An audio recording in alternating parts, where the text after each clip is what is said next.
በስመ አብ ወወልድ ወመንፈስ ቅዱስ አሐዱ አምላክ አሜን። ይትባረክ እግዚአብሔር አምላከ እስራኤል ወአምላከ አበዊነ ቅዱሳን ዘተሳሃለነ ወገብረ መድኃኒት ለሕዝበ ዚአሁ። ይቅር ያለን ለወገኖቹ መድኃኒትን ያደረገ አምላከ አበው አምላከ ቅዱሳን ቸሩ እግዚአብሔር ከዚህ ሰዓት ከዚህ ዕለት ስላደረሰን ቅዱስ ስሙ ከበረ የተመሰገነ ይሁንና ለእናንተም እንደሚገባ እንዴት አረፈዳችሁ? እንዴት ሰነበታችሁ? ቸሩ አምላካችን ዘላለም ሥላሴ ማምላክ ድንግል ወላዲተ አምላክ ማርያም ቅዱስ ዕፀ መስቀሉ ቅድስት ቤተ ክርስቲያን እግዚአብሔር ያከበራቸው ቅዱሳን ሁሉ ስማቸው የተመሰገነ ይሁን። እንኳን አደረሳችሁ እንላለን። እግዚአብሔር አምላካችን ከእመቤታችን ድንግል ማርያም ጣዕመ ፍቅሯን ከቅዱሳን በረከት ጸጋ ሀብት ለሁላችንም እንዲያሳትፈን እንለምነዋለን። በቸርነቱ ያሳትፈን። እንዳስለመድን እንግዲህ 5-10 ደቂቃ ጥቂት ነገሮችን ነጋገርና ዝክርን እንቀምሳለን። ያው ቀኑ እሁድ ስለሚመጣ እየተዘነጋ ያው ሰው ወጣ ገባ ይላል። ማህበር እንግዲህ እንደምታውቁት ቤተክርስቲያን ትምህርት ጌታ በተናገረው ቃል ኪዳን በቅዱስ ማቴዎስ ወንጌል በምዕራፍ 18 ላይ ስማ ባለው ክሌቶ ሰለስቱ ጉባኤን በስሜ ብሎ የተናገረው አንቀጽ መሰረታችን ነውና ስሙን ጠርቶ በስመ ጻድቃን በስመ ሰማዕታት ሁለትም ሶስትም ነው የሚለውና በማህበር ውስጥ የሰው መብዛት ማነስ ብዙ አያሳስብም። እንደምታውቁት እኔም በግሌ ብትጠይቁኝ አንድ ሰው ብቻ ያለበት ጉባኤ አስተምሬ ያውቃለሁ። በጣም ብዙ ሺህ ሰው ያለበት ልዩነት የለውም። ዋናው ትልቁ ሁለትም ሶስትም የሚለውን ትርጉም አውቆ ተረድቶ ተጠቃሚ መሆኑ ላይ ነው። መሰረታዊው ነገር ግን ሰዎች በተለያየ ምክንያት እንጀምራለን፣ ግን የምንጨርስ በጣም ጥቂቶች ነን። በነገራችሁ ላይ ጻድቃን፣ ሰማዕታት፣ ቅዱሳን የምንላቸው እኛ ጀምረን የመጨረስ ያቃታንን ነገር መጨረስ የቻሉ ናቸው። ሁሉም ሲጀምር ደካማ ነው። ይህን መረዳት ያለብን ማናችንም ብንሆን ሁሉም ሲጀምር ደካማ ነው። ግን ኃይለ እግዚአብሔርን ታጥቆ ዓላማ ኑሮት የሄደ ከፍጻሜው ይደርሳል። ሌላው ደግሞ እንደኛ መንገድ ላይ ወድቆ ይቀራል እና ታስታውሱ እንደሆነ ከወራት በፊት ብያችሁ ነበር። የጻድቁን ስም ጠርተን ጽዋ እንጠጣለን ብለን በጻድቁ አብይ ጊዜ ስም መሰብሰብ የጀመረን በጣም ድሮ ነው አይደል? እናንተ በመካከለኛው የአገልግሎት ዘመን እያላችሁ እኛ ገና በጣም ትንንሾች እያለን ገና ብዙ ልብ ሳናደርግ እና ያኔ አሁን ተመልሼ ሳስበው ማህበሩ መበተኑ አይደለም የሚያሳስበኝ፣ በጎ ለመስራት ምናልባት የአቅም እጥረት ሊሆን ይችላል። በጎ ባለመስራት አለማዘን ግን ሰይጣን መሆኑ፣ በጎ ባለመስራት የማያዝን ሰይጣን ብቻ ነው። ለምሳሌ ማህበር ሲፈርስ የማያዝን፣ ለምሳሌ ዛሬ እኔም ብቀር ያም ቢቀር አልተመቸም እንበል፣ ባልተመቸም ሂሳብን ነው ያዘው። ግን በመቅረቱ ምክንያት ጸጸት ካልተሰማው ይሄ ሰው ከሰይጣን ጋር ተዳብሏል ማለት ነው። ወደ ቅዱስ ጽዋ፣ ወደ ቅድስት ቤተ ክርስቲያን፣ ወደ አገልግሎት ቦታ፣ ወደ አንድነት፣ ወደ ማህበር ካልመጣ ችግር ነው።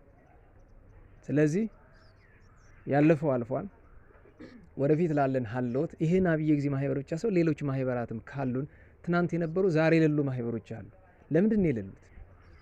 ጸላዔ ሰናያት 3 መሰረታዊ ስልቶች አሉት፣ ደረጃ በደረጃ የሚጠቀምባቸው። እቺን እርግጠኛ ነኝ ታውቋቸዋል። እናንተ የኛ ትልቆች ናችሁ፣ ልታስተምሩን የሚገባ ናችሁ። ያው በክህነት በአገልግሎት ምክንያት ላስተምራችሁ ብልም ትልልቆቼ እንደሆናችሁ በአገልግሎትም በጸጋም አውቃለሁ።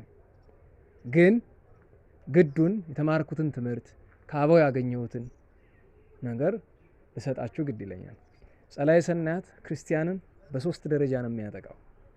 የመጀመሪያው ደረጃ እንዳይሄድ ማድረግ ነው። ማህበርም ይሁን ቅዳሴም ይሁን ኪዳንም ይሁን ጉባኤም ይሁን ምንም ይሁን ከቻለ ማስቀረት። አሁን ብዙዎች የሚሸነፉት በዚህ ነው። ከቻለ ትልቁ ጦርነት ማስቀረት ነው። ካልሄደ አልሄደም ነው፣ ምንም አያገኝም። እሱን ጦርነት ከተሸነፈ ወደ ሁለተኛው ጦርነት ይገባል። ሁለተኛው ጦርነት ከሄደ በኋላ ቃል እግዚአብሔርም እንደሆነ ጉባኤም እንደሆነ እንዳይሰማ ማድረግ፣ አገልግሎትም እንደሆነ እንዳይሳተፍ ማድረግ፣ ቅዳሴም እንደሆነ ልቡን ሰርቆ ወስዶ እያለ እንደሌለ እንዲሆን ማድረግ ነው። ሁለተኛው ስልቱ እሱ ነው። እንግዲህ ይሄንን ካስቀረ ተሳክቶለታል። ሌላ ጥረት ውስጥ አይገባም። ከመጣ ግን መጥቶ እንዳይጠቀም ነው የሚያደርገው። እንዳይጠቀም መጥቶ እጠቀማለሁ ብሎ አገልግሎቱና እንቅስቃሴውን ከጀመረ ደግሞ ወደ ሶስተኛው ጦርነት ያልፋል። ሶስተኛው ጦርነት መጥቶ መልካም የሰራ መስሎት እንዲጎዳ ማድረግ። ጎጂ ነገሮች በቀላል ሂሳብ ብትመለከቱት ለምሳሌ ሰንበት ትምህርት ቤት ላይ አገልግሎት ልጆች ይሄዳሉ፣ እያገለገሉ ነው። ግን ለመዘመር ሲወጡ የሚለብሱት ልብስ እንኳን እነሱን ፊት ለፊት የተቀመጠውን ሰው የሚጠቅም አይደለም። ታውቃላችሁ፣ በተደጋጋሚ ሰንበት ትምህርት ቤት ብዙዎቻችን ስላለፍን አገልግሎት ቅዳሴ ይመጣል። ካህናት ዲያቆናት ቅዳሴ ይገባሉ። በእውነት አንዳንዴ አለመቀደስ ይሻላል፣ አለማገልገል ይሻላል የምንልበት ጊዜ ላይ ነው ያለ ነው ይመስለኛል። አሁን በክህነትም በሰንበት ትምህርት ቤትም በማህበራትም ያለውን አገልግሎት ስትመለከቱት ባይገለግል በቀረ ይሻላል የምትሉት ይሄ ሶስተኛው ውጊያ ነው። ከዛ ውጪ ግን ወደ ማህበር መተን ወደ አገልግሎት መተን አንድ ሰው ቢቀር ለምሳሌ አማረ ብቻ የምትቀር ጽጌ ዘድንግል እንኳን አይደለሽም ገና ዛሬ ነው የመጣሽ ብቻሽን ብትቀር ያለለ ሌሎቻችሁ በጣም ስትመጡ የነበራችሁ ብቻችሁ ብትቀሩ ምንድነው የምታደርጉት? አዋሲ ሳይ አንተ ብቻ ቀረ፣ ሁላችን ቀረን፣ በተደጋጋሚ ወር ቀረን። ምንድነው መፍትሄው? ለዚያ ነው የቅድሙን ኃይለ ቃል የማቴዎስ ወንጌል ምዕራፍ 18 ላይ ያለውን ሁለትም ሶስትም የሚለው ምንድነው ትርጉሙ? ማህበር ማለት ሁለት ሶስት ነው። ስለዚህ ሚኒመም ሪኳየርመንት ሁለት ነው። ሁለት ማለት ግን ሁለት ሰው ማለት ይመስላችኋል? ሁለትም ሶስትም ምን ማለት ነው? ለማህበር የሚጠቀሰው ለክርስቲያናዊ አንድነት የሚጠቀሰው ሁለትም ሶስትም ምንድነው? እቺ እንድንረዳ ብዬ ነው። አንደኛው ሁለትም ሶስትም ጥሬ ትርጉም ነው፣ አያስፈልገውም። ወይ አማረና ሲሳይ ወይ አንዳርጋቸውና ስለሺ ወይ ዘድንግልና ጽጌ እንደዛ ማለት ነው። ሁለት ከተባለ ሶስት ከተባለም ያው ሁለት ሰው ወይ ሶስት ሰው። ያ ማለት አንድ ማህበር ለመጠጣት ዝቅተኛው መስፈርት ሁለት ሰው ነው። ማህበር ማለት አንድነት ስብሰባ ማለት ስለሆነ አንደኛው ጥሬ ትርጉም እሱ ነው። ሁለተኛው ትርጉም ሁለት የተባለ ራሱ አንዱ ሰው ነው። እንደምታውቁት ሰው ልጅ ነፍስና ስጋ ተዋህዶ ነው አይደለም? ሁለትም የተባለ ለምሳሌ ሁሉ ቀርቶ አማረ ብቻውን ቢገኝ ማህበር ነው እሱ ራሱን ችሎ። ነፍስና ስጋው ተስማምተው በእምነት ከቆመና እዚህ ጸሎቱን ካደረገ ለምሳሌ አሁን ታውቃላችሁ ዝክረ ቅዱሳን የሚባል ማህበርና ጉባኤ አለ። ያው ለ10 ምናምን ዓመት ያው እኔም ማስኬደው ማለት ነው። አሁን እግዚአብሔር ይመስገን በዓለም አቀፍ ሆኖ በመቶ ሺህ የሚቆጠሩ ሰዎች ይሳተፉበታል። ይሄ ማህበር አስታውሳለሁ ሁሉ ሰው ቀርቶ አንድ ሰው ብቻ ቀረ፣ አንድ ልጅ ብቻ። እያዘንኩ አስተምሮ ነበር፣ እሱም ቀረብኝ እና ይቺ ኃይለ ቃል ትዝ አለች። ስለዚህ ነፍሴና ስጋዬን አንድ አድርጌ በእምነት ማድረግ አለብኝ። ስለዚህ አጣጣሚ ሚካኤል መጀመሪያ ድሮ አስተምርበት የነበረበት ቦታ ላይ ቆሜ ጸሎቱን አድርሼ ከዛ ለነሱ ማስተርሞ ለራሴ ጮክ እያልኩ ነግሬ ከዛ ስብሐት ብዬ አቡነ ዘበሰማያት ብዬ ቤቴ ነው ያልኩኝ። በሳምንቱ ያ ልጅ መጣ እያለ የምታውቁት ሆነ። ተስፋ አለመቁረጥም ብቻ ሳይሆን እንደዛው ነው ይቀጥላል። ሰዎች ባይመጡ አሁን ዝክረ ቅዱሳን አሁን ያለው እንደዚህ የሰፋው ነገር ቆሞ ብቻ የምቀርም በእግዚአብሔር ረዳትነት እንደዛ ነው መሆን ያለበት። ሁለት ማለት ነፍስና ስጋ አንድ አድርገህ በእምነት ከቆምክ አንተ ራስህ ማህበር ነህ ነው። ሌላኛው ሁለት ብቻ ሳይሆን ሶስትም ተብሏል። ሶስት ምንድነው? ነፍስና ስጋ እምነትን ሲጨምሩበት አንድም ቅዱስ ጳውሎስ በዚያ በቆሮንቶስ መልእክቱ ከሁሉ ሶስቱ ይበልጣሉ የተናገራቸዋል አይደል? እምነት፣ ተስፋና ፍቅር ይዞ አንድ ሰው ከቆመ እሱ ራሱ ማህበር ነው። ይሄን መረዳት ይገባል። የመጨረሻው ምስጢር ግን ሁለትም ሶስትም ሁለት የተባሉ በኤፌሶን የተሰበሰቡ 200 ሊቃውንት ናቸው። ምክንያቱም ከነርሱ ጋር እግዚአብሔር ስለነበረ። ሶስትም የተባሉ ሰለስቱ ምዕት ናቸው 318 ሊቃውንት። እንደዛ ያለ ምስጢር ይሄዳል።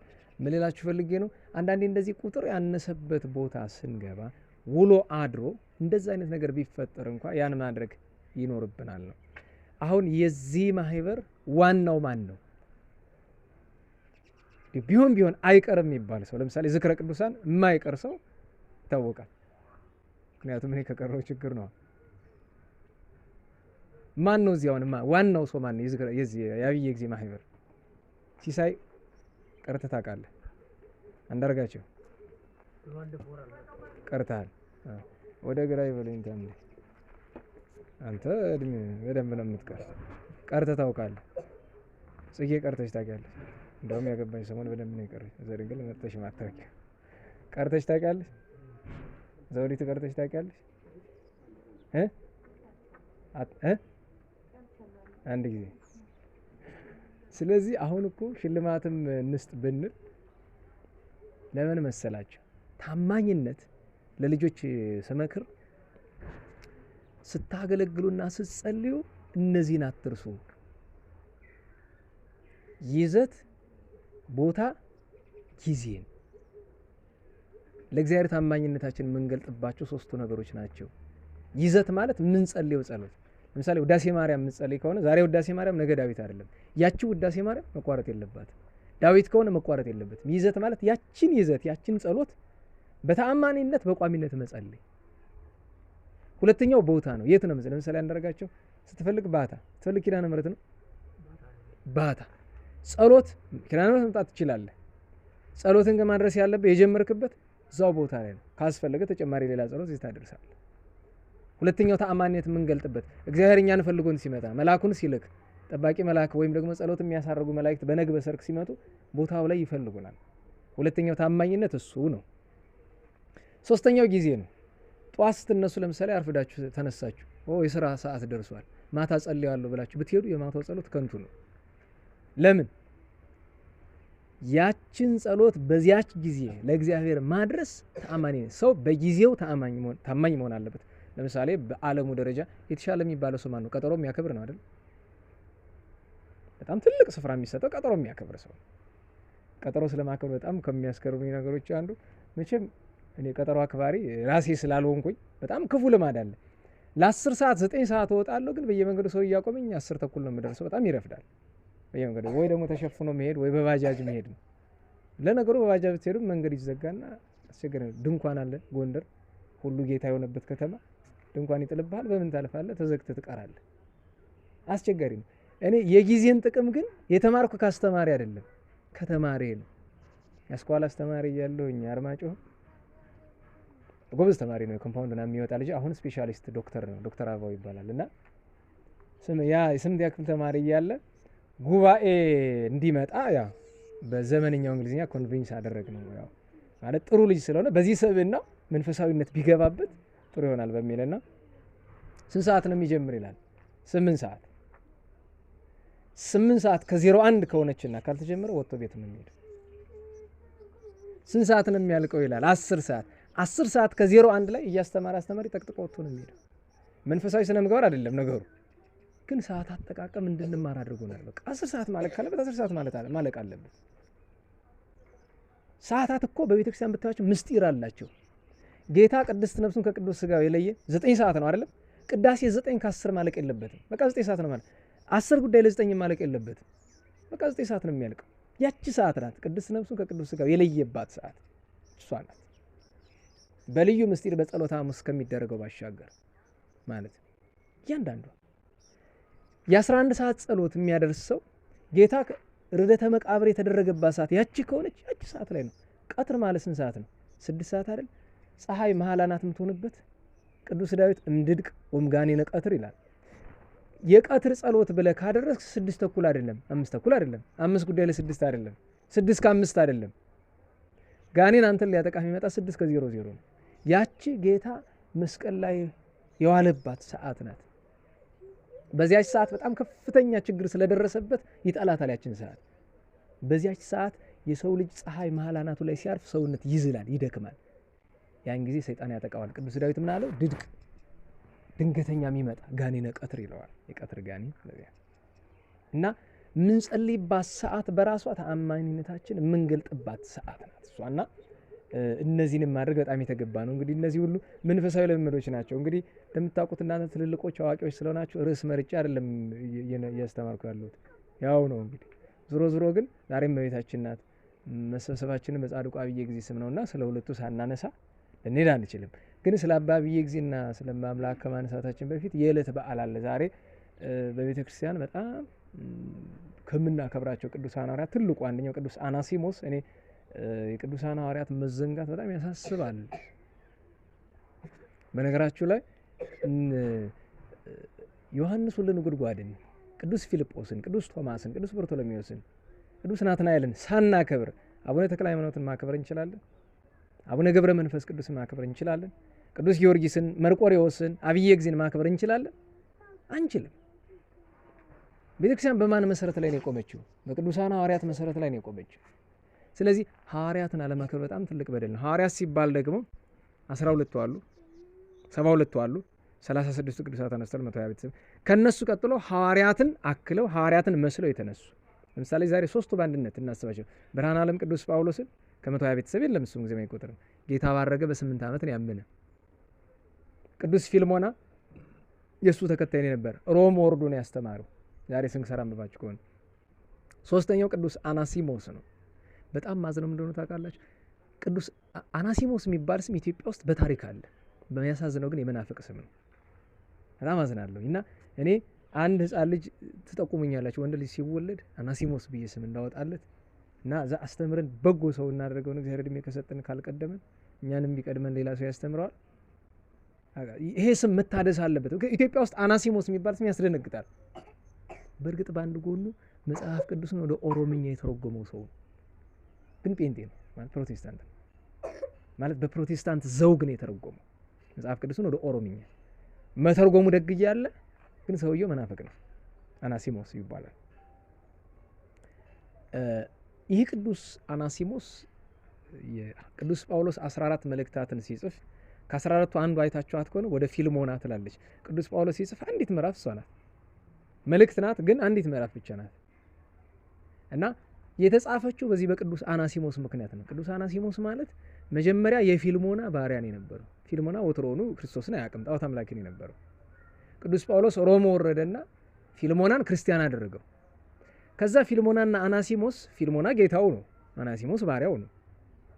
ሲኖሩ አስባንያ የሚባል ሀገር የሮም አንድ ክፍለ ግዛት ነው። አናሲሞስ ክርስቲያን አልሆነም፣ የጌታውን እምነት አልተቀበለም።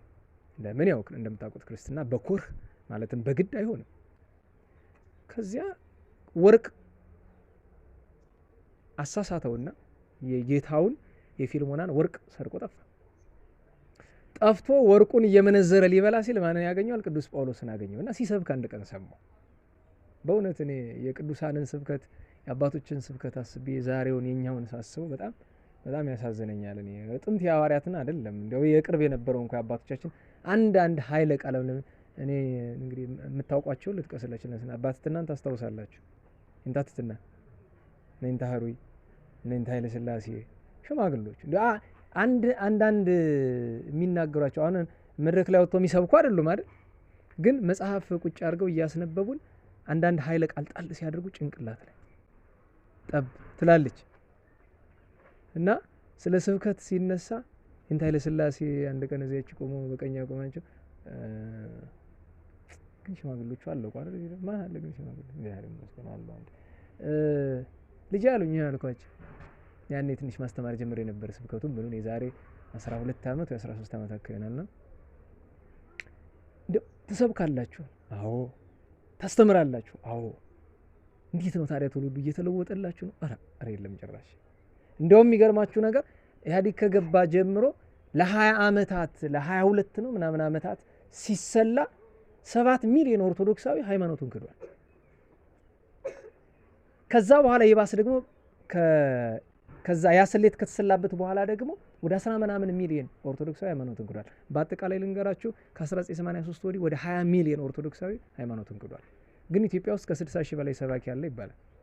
60 ሺህ ሰባኪ እና ልጄ ምን ይመስልሃል ችግሩ? እየሰበካችሁ ሰው የማይለወጥ ይባስ ብሎ የሚክድ ለምንድን ነው አሉኝ።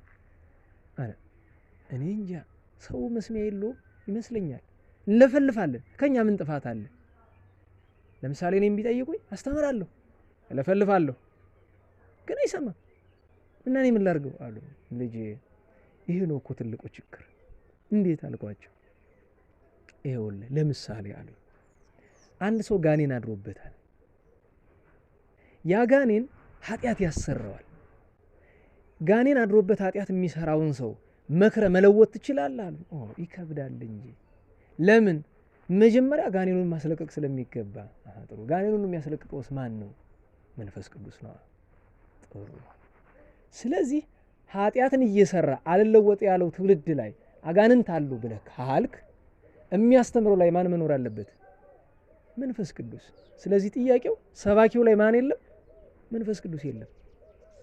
ተራ ጩኸት ነው፣ ልፍለፋ ነው፣ እንደ ማይኮ ማለት ነው። እንደዚያ ነው። ስለዚህ እግዚአብሔርን የምትለምነው መንፈስ ቅዱስ ጌታ ሆይ እደርብኝ እባክህ አለ አይቅርብ። ከንቱ ነው።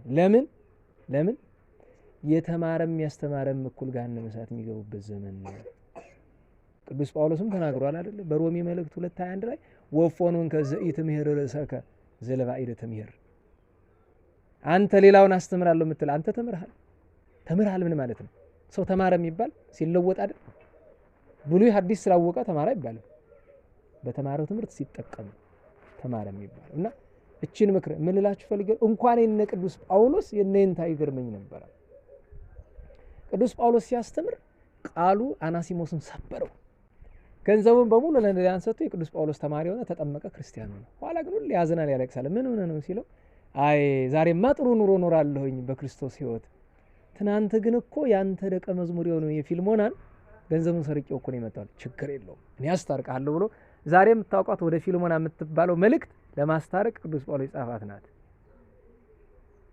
አስተበቋከ በእንተ ወልዴ አናሲሞስ ዘወለድክዎ በመዋቅይቴ፣ በእስራት የወለድኩትን ስለ አናሲሞስ ፊልሞና ሆይ እለምንሃለሁ፣ ማልደሃለሁ፣ ተቀበለው። ዛሬ እንኳን ላንተ ለኔ ለቤተ ክርስቲያን የሚጠቅም ሰው ሆኗል፣ ምርጥ ዕቃ ሆኗል ብሎ ላከው። ተቀበለው። ታሪኩ በጣም ሰፊ ነው። ብዙ አገልግሎ ጭኑን ሰብረው በሰማዕትነት ዛሬ ነው ቅዱስ አናሲሞስን የገደሉትና በእውነት በቤተ ክርስቲያን አበይት ከምንላቸው በዘመነ ሐዋርያት ከነበሩ ቅዱሳን መካከል አንዱ ይኸው ቅዱስ አናሲሞስ እንደነበረ መመልከት እንችላለን። እግዚአብሔር አምላክ በእውነት በረከቱን ያሳድርብን። እጅግ ደግ ሰው ነው። ከዚያ ውጪ የእመቤታችንና የአብየ እግዚእ ነገር የአብየ እግዚእ ላስቀድም። የእመቤታችን ማጠቃለያ ነው። መቼም ደግ ነገሩ የመጀመሪያው መጨረሻ ነው የሚሆነው። የእመቤታችን መጨረሻ ይሆናል። ስለ አባታችን አብየ እግዚእ የምታውቁት ነው። በየወሩ አንዳንዲት ነገር እናነሳለን። ግን ወሳኙ ትልቁ ነገር አሁንም ደጋግሜ የሚለው የአብየ እግዚእን ዋጋ ሌላው አለመረዳቱ አይደለም። እኛ ራሳችን በትክክል ብንረዳ ኑሮ እናስረዳ ነበር። በእውነቱ እኔ እግዚአብሔር ይመስገን አሁን ከሆነ እንደምታውቁት እንደ ድሮ አብየ እግዚእ ክብረ በዓል ስናከብር ያው ሰውም የለ ችግር ነው። እንደውም አስታውሳለሁኝ፣ ስም አልጠራም፣ ግን አንድ ዲያቆን ነበር ምናልባት እንደምታስታውሱ ይሆናል። ተቆርፎር ያለና ደሞ ለአንድ መነኩሴ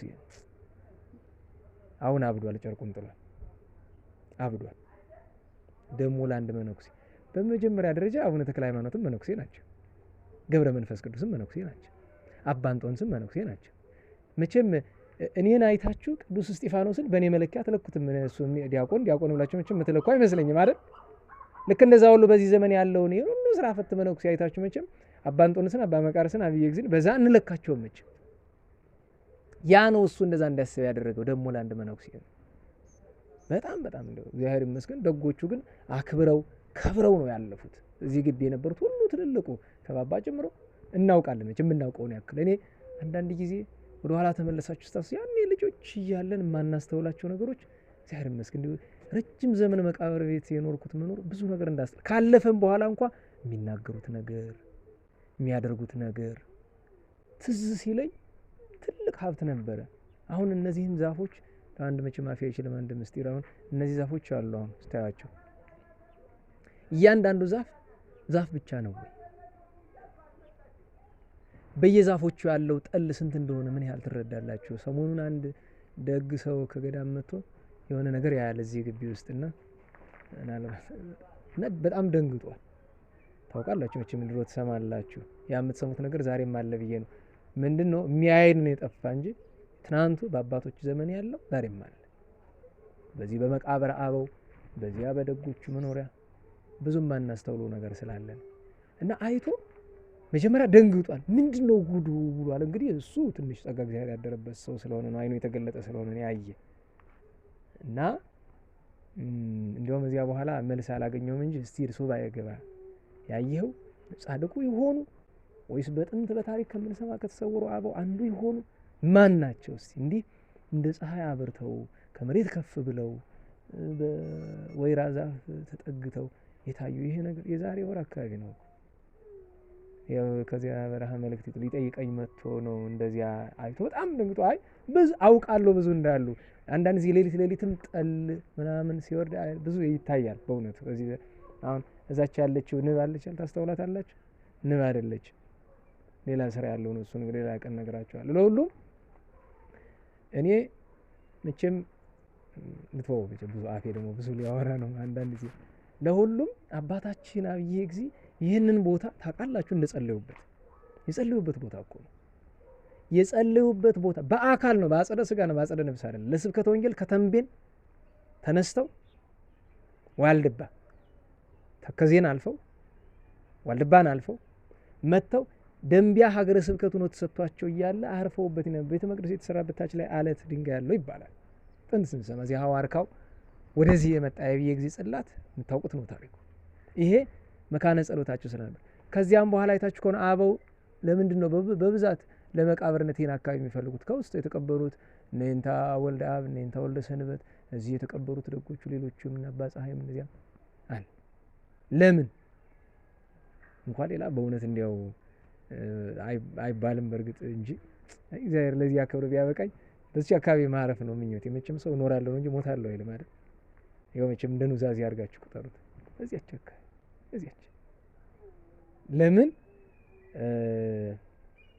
መቼስ ጭቃ ፀሐይን አያጠቁረውም።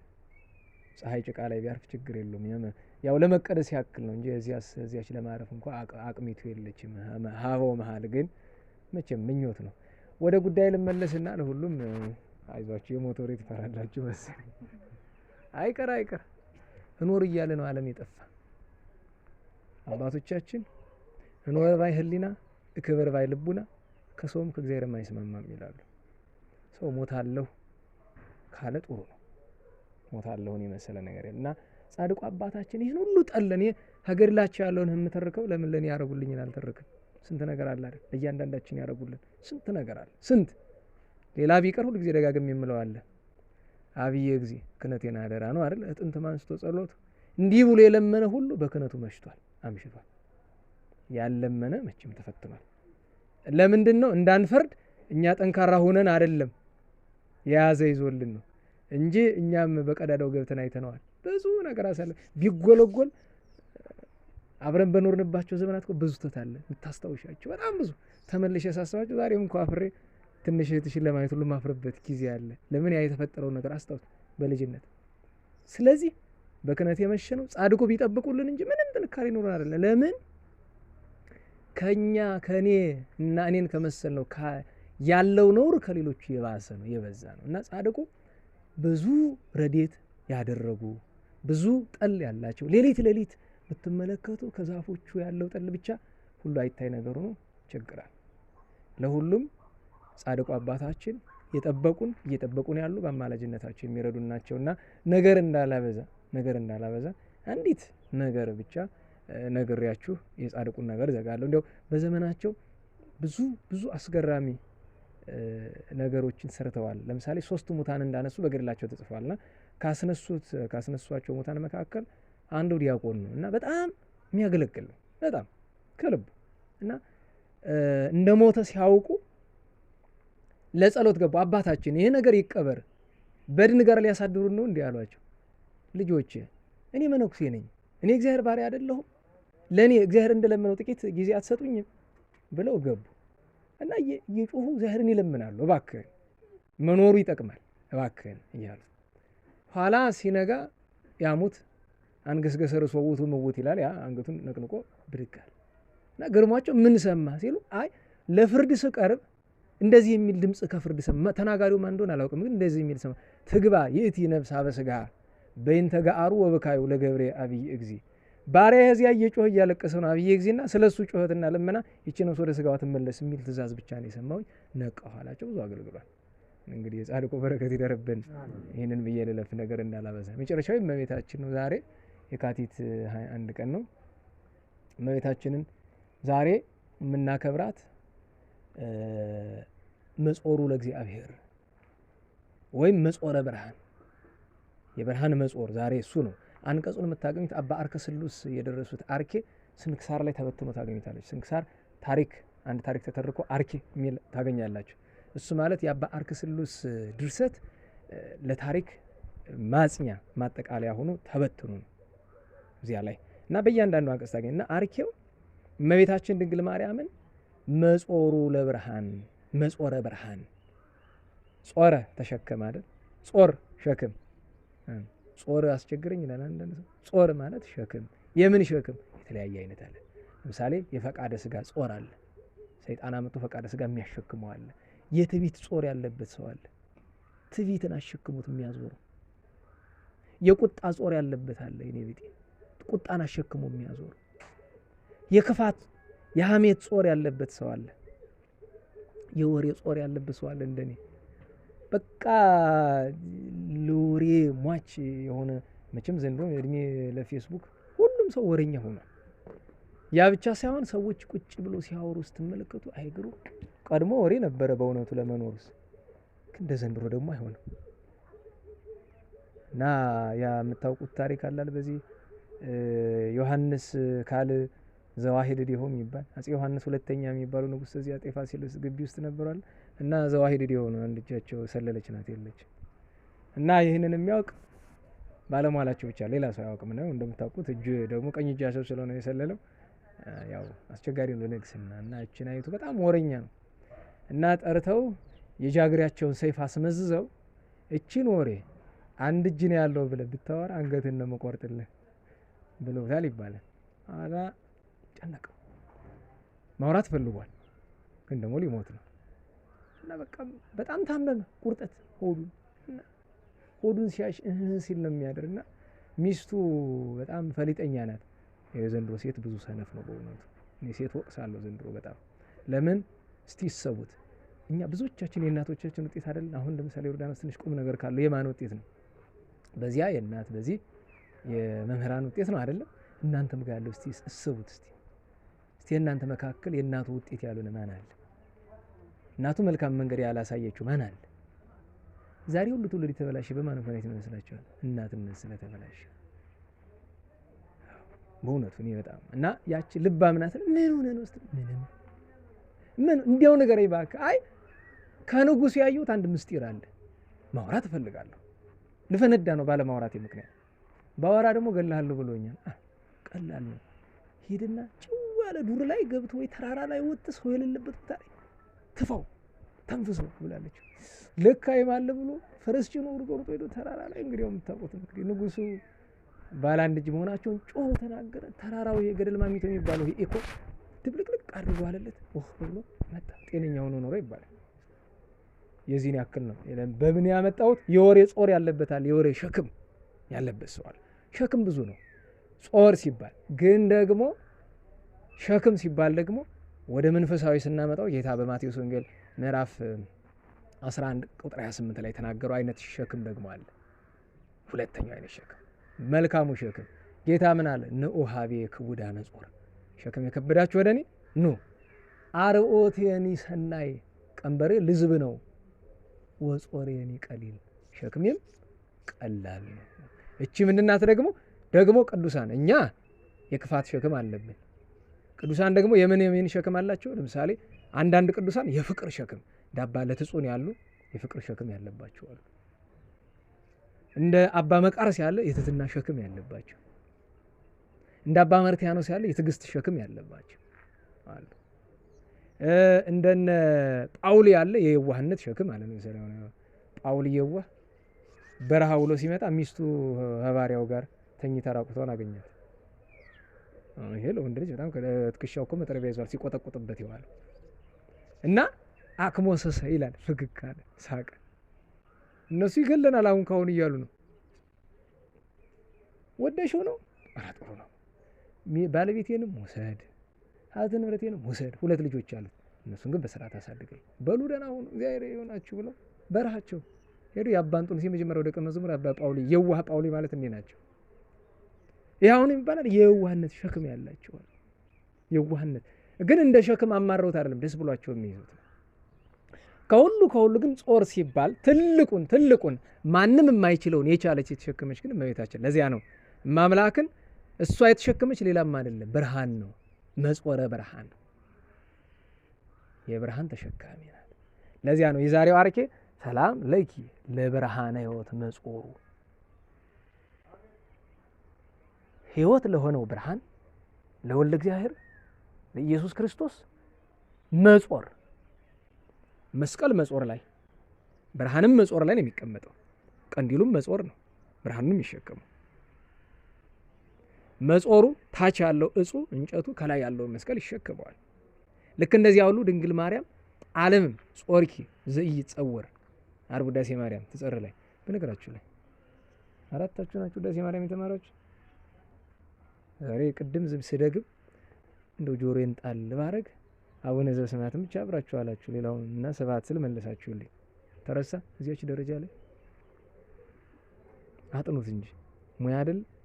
በእውነት እኔ ቀድሞ እኮ ነግራችኋለሁ ቀና ነበረ እንደው በውስጧ ስግደትና ደጋግሜ ነግሬያችኋለሁ። ወይ የኔ ቅናትም ይሆናል እንግዲህ ትንሽ ያደከማችሁ ልጅ ሆኜ እዚያች የምትሰግዷት እነዚህ የምትቆጥሯትን ፊደል አይ ነበርና ዓርብ ውዳሴ ማርያም ላይ ጾርኪ ዘኢይጸወር የማይቻለውን ቻልሽ።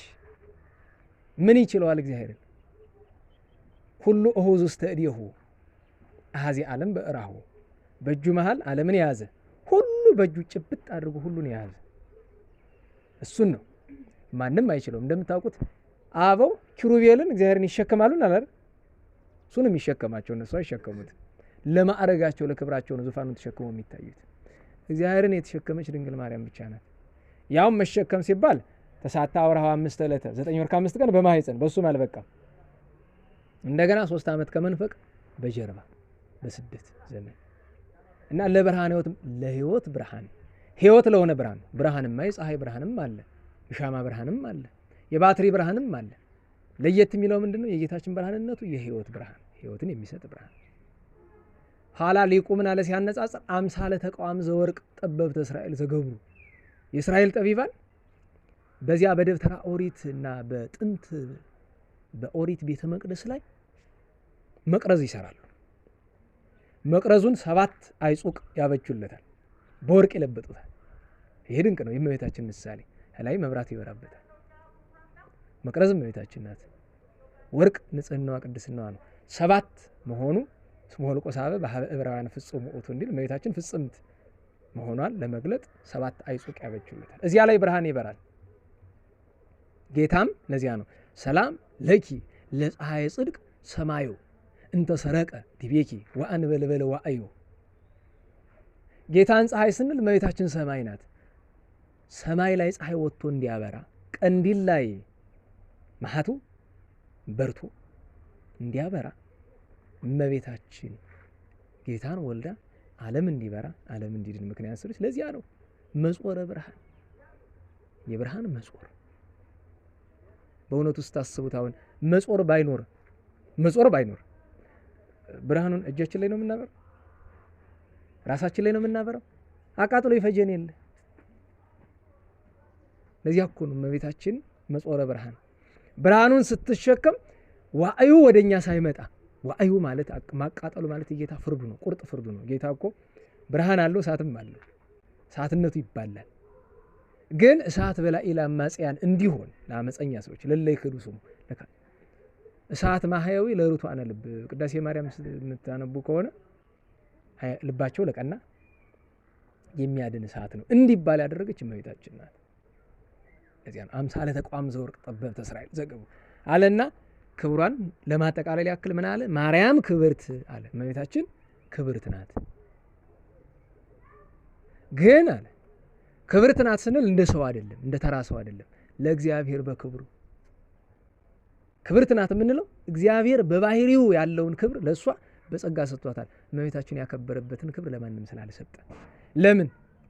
ትርጓሜ ውዳሴ ማርያም ስትሰሙ ፍልሰታ ላይ ካላንጎላቻችሁ ሌሊት አድሮ ውዳሴ ማርያም ልክ መተርጎም ሲጀምር ሁሉ ሰው ማንጎላችት ይጀምራል እንጂ ምንድነው የሚለው? እመቤታችን ክብርት እናታለን። ሌሎችን ሴቶች ብናከብራቸው ጻድቃን፣ ሰማዕታት፣ ነቢያት፣ ሐዋርያትን ወለዱ ብለን ነው። እመቤታችን ግን ወላዲተ አምላክ ብለን ነው የምናከብረው። ለዚያ ነው ለእግዚአብሔር በክብሩ። ኋላ ግን ጸሎት ነው። አባ አርከስሉስ መጨረሻው ጸሎት ነው ማለት ነው። ዛሬ እንዴት ትለመናለች እመቤታችን? ረሲ ፍናትህትና አይጋሪ ይሁር እግሮች የትሕትና ጎዳና እንዲሄዱ እባክሽ አድርጊልኝ። የዘመን ትልቁ በሽታ እሱ አይደል? ሰው ከሰው አላኖር ያለ በዓለሙም በቤተ ክርስቲያኑም ትልቅ ጾር ትዕቢት፣ በጣም ትልቅ በሽታ በእውነት የዚህ ዓለም ትልቅ። ለዚያ ነው የዛሬ 600 ዓመት የነበረው አባ አርክስሎስ እባክሽ ረሴት ፍናትህትና አይጋሪ ይሆሩ እግሮቼ በትሕትና ጎዳና እንዲሄዱ እባክሽ እመቤቴ ያድርግልኝ አለና ትዕቢት ለአምላክ ጸሩ። ትዕቢት የጌታ ጠላት ነው። ስለዚህ ትዕቢተኛ ሰው የእግዚአብሔር ጠላት ነው። ትዕቢተኛ ማለት ነው ማለት ነው እኔን አክብሩኝ ባይ አይደለም። አቡነ ሽኖዳ እንዲህ ይላሉ፣ እኔን አክብሩኝ እኔን አመስግኑኝ ካልክ አንተ የእግዚአብሔር ወደረኛ ጠላት ነህ። የሱን ክብር የምትሻ በሱ ክብር እኔን አክብሩኝ ማለት ነው። ለዚያ ነው ትዕቢት ለአምላክ ጸሩ። ትዕቢት የአምላክ የክርስቶስ ቸሩ መድኃኔዓለም ጠላት ነው እና እመቤታችን መጾረ ብርሃን ብርሃኑን የተሸከመች ብለን እናመሰግናታለን፣ እናከብራታለን፣ እናገናታለን። በእውነቱ ፍጡር እመቤታችንን ማግነን ችሎ ሳይሆን ትርጓሜ እንዳለ ገናንነቷን ታላቅነቷን እንናገራለን ሲል ነው። አስተምራለሁ ብዬ አላሰብኩም። በእውነቱ በጎዳና ነው። ግን ዛሬ አጋጣሚ ጉባኤ የለኝም መደበኛ ጉባኤና የዛሬ ምስጢር ልወጣው ብዬ ነው። እግዚአብሔር አምላካችን የእመቤታችን ጣዕመ ፍቅሯን የጻድቃን የነቢያት የሐዋርያት የአበው በረከት በሁላችን ላይ ያሳድረብን። አጽምተ አበውን ይጠብቅልን፣ ሙታንን ይማርልን። ስብሐት ለእግዚአብሔር ልዑል ወለወላዲቱ ድንግል ወለመስቀሉ ክቡር ዕፀ ሣህል አሜን አሜን።